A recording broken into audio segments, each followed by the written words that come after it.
नमस्ते। आज से पहले हम लोग जिन भी बीमारियों की बात किए हैं वो सब एंजाइटी स्पेक्ट्रम में आती थी। मतलब या तो वो एंजाइटी डिसऑर्डर या तो पैनिक डिसऑर्डर। लेकिन आज हम लोग जो बीमारी की बात करेंगे वो है डिप्रेशन।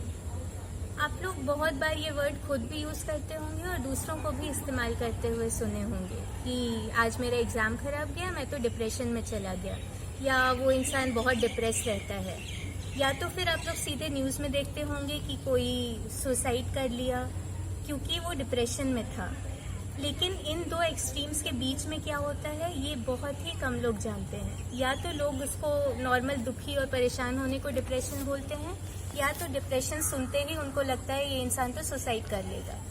लेकिन डिप्रेशन बहुत ही कॉम्प्लेक्स चीज़ है, इतनी आसान चीज़ नहीं है जो आप इतने एक्सट्रीम्स में ही ले सकें। डिप्रेशन उदासी से बहुत दूर है और सुसाइड से भी।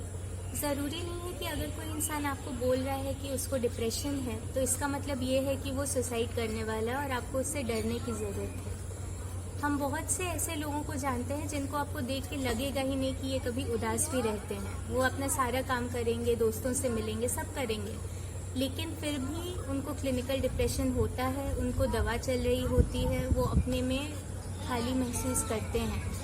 तो डिप्रेशन केवल उदासी नहीं है, या जो आप पढ़ते होंगे कि काम में मन ना लगना, खाना ना खाना या नींद ना आना।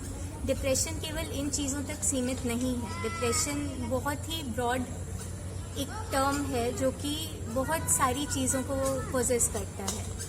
तो आपको कैसे पता चलेगा कि आपको डिप्रेशन है?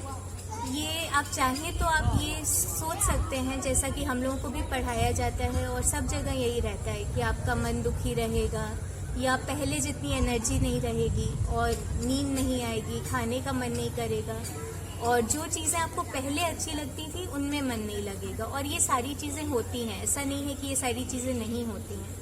तो अगर 2 हफ्ते से ज़्यादा तक आपको ऐसी चीज़ें अपने में लगे तो आपको समझना है कि कुछ गड़बड़ है। लेकिन ये वीडियो का मकसद ये है कि हम आपको ये बता सकें कि एक डिप्रेशन के मरीज़ के ऊपर क्या बीतती है।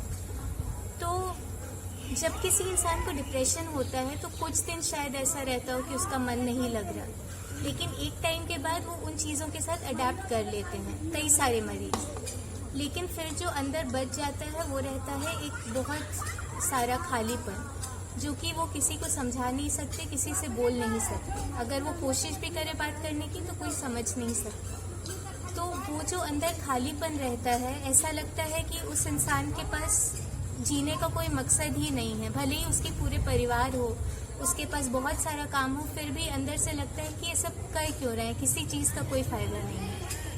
और इसमें उस इंसान की कोई गलती नहीं होती है, क्योंकि उसका मन उसे ये बोल रहा रहता है कि जीवन में कुछ नहीं है, जीवन में कोई खुशी नहीं है।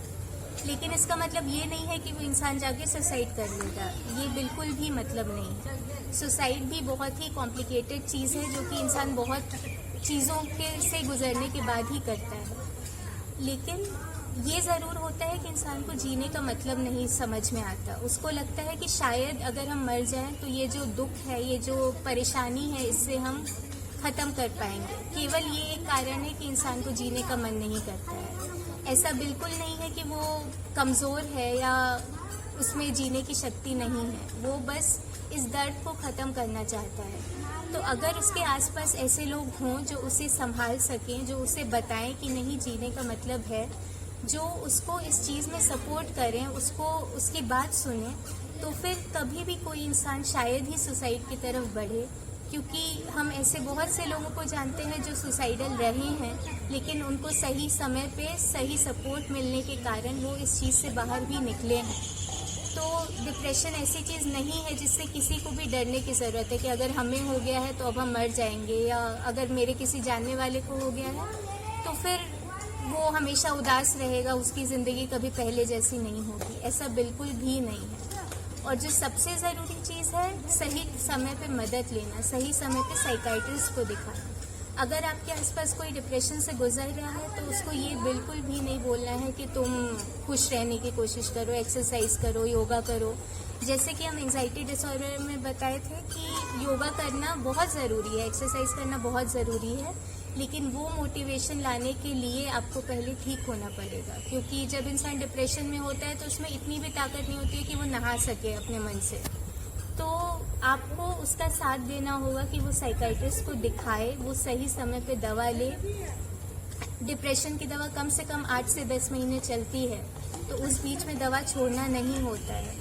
और साइकाइट्रिस्ट को दिखाना कोई बुरी बात नहीं है। लोगों को लगता है कि साइकाइट्री की दवा लेने से आदत पड़ जाएगी। हमें बहुत लोग ऐसा बोले कि साइकाइट्रिस्ट की दवा अगर लेंगे तो उससे आदत पड़ जाएगी और तुम फिर कभी छोड़ नहीं पाओगे, उससे अच्छा तुम अपने बल पे ठीक हो।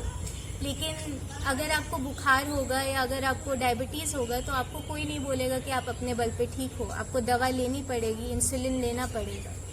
तो वैसे ही डिप्रेशन है, दवा की ज़रूरत पड़ती है और दवा ठीक करती है लोगों को। हम बहुत से लोगों को देखे हैं जिनका डिप्रेशन एक्चुअल में ठीक हुआ है, वो फिर से नॉर्मल लाइफ जिए हैं और शायद उनको दवा ना मिलती तो वो भी सुसाइडल हो जाते। लेकिन दवा से बहुत ही फ़ायदा होता है। तो आपको किसी को ये नहीं बोलना है कि दवा मत खाओ।